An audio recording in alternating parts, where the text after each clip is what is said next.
Hi there, Spectre here and welcome back to Aircraft Model Reviews, and in today's episode we are going to take a look at one of my most favorite aircraft types out there, which is the A350-900, and we're going to take a look at it in the former livery of Lufthansa. So let's dive straight into this beautiful aircraft. When starting at the front, we can see the cockpit windows have been very nicely detailed, especially with the black markings around it, which actually gave it the nickname Raccoon.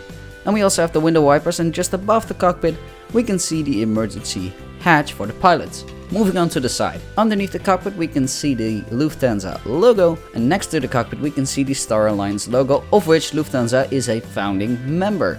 Along the hull we can see the writing of Lufthansa, and underneath the passenger windows we can see the aircraft type specification and the aircraft name, which in this case is Nuremberg. Moving on to the engines.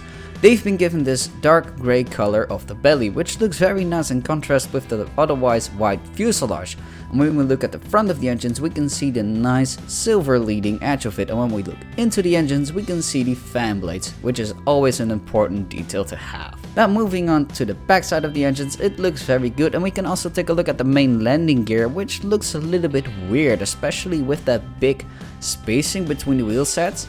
In real life it isn't like that at all. I think Airbus was a little bit lazy here, because if you look at the main landing gear of the A350-900 models, it actually is just the space where the third wheel set is. So maybe they were just a little bit lazy. Anyway, moving on to one of the most beautiful aspects of this aircraft model, which are the wings. When starting at the top we can see some very nice markings as to where to walk on the wing, and we can also see the slats, the flaps, the spoilers, and something I never mentioned before, the ailerons. Yes, they're there as well. I don't know why I never mentioned them, but there you go, they're there. And we can also see on the underside the ailerons, flaps, and slats.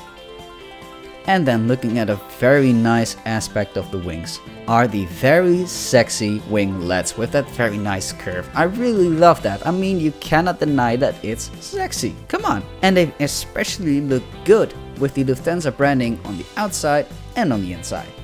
Then moving on to the back side of the aircraft, we can see on the vertical stabilizer the old Lufthansa branding with the yellow. It looks very good with the crane, of course. It's iconic.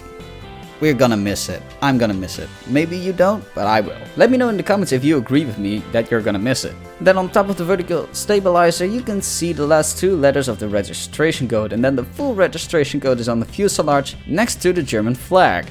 And we also have a very nice detail included here as well. I believe this was one of the first models that had that, which is the sat dome here at the back, which looks very cool. Then at the rear of the aircraft we can see the APU has been included as well, which is, in my opinion, a very important detail to have, since it makes your models really realistic. Let me know what you think of that in the comments below.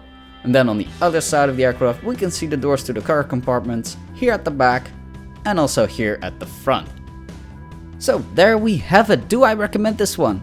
Yes, I do. If you love Lufthansa and if you're going to miss their former livery and you don't want to miss that, just buy this aircraft model, especially if you like the A350.